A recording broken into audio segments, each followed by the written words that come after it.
Welcome to Stories for Lip Reading. If you haven't used our website before, we suggest you look at our How to Use page before you begin. We hope you enjoy this short autobiographical story, which is called Saturday Morning Pictures by Michael Edwards. Saturday Morning Pictures by Michael Edwards. My brother and I were 9 or 10 years old when we had our first experience of cinema in the very early 1950s. With £1 pocket money each, we could afford a morning at the pictures. If we had earned £0.50 by doing odd jobs, we could go to the pictures, buy some gobstoppers at the kiosk and a copy of the Beano or Dandy to read on the way home. What riches! The Regal Cinema was just a mile from home, and it would have been a pity to waste even a little of our hard-to-come-by cash on the bus fare, so we walked. Saturday Morning Pictures was a cinema club just for us kids, and all you needed was 6p for a ticket and maybe another 6p for a tub of ice cream or jubbly frozen orange drink. The films were introduced by a compere. His job, poor man, was to raise the excitement levels, which were already very high, and to get us all to join in with the club song.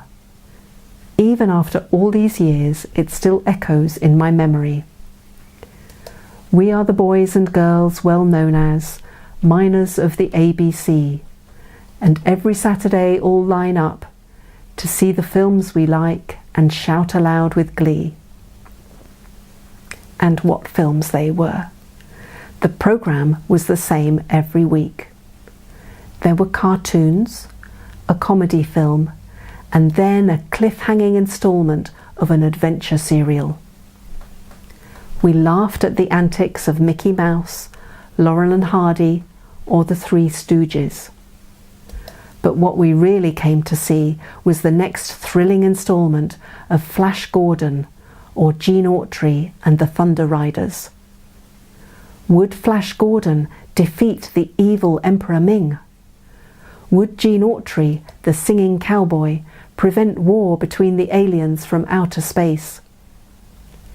We would have to wait until next week before we found out if the intrepid singing cowboy was going to be sliced in two by a ray gun.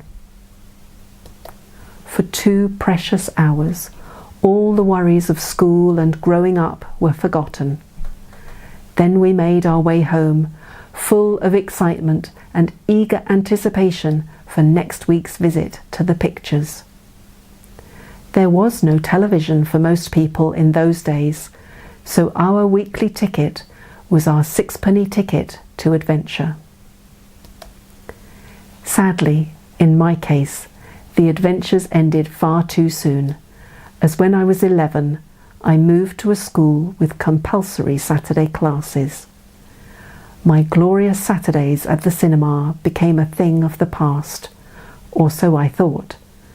But I had no idea then how far into the future those memories would endure.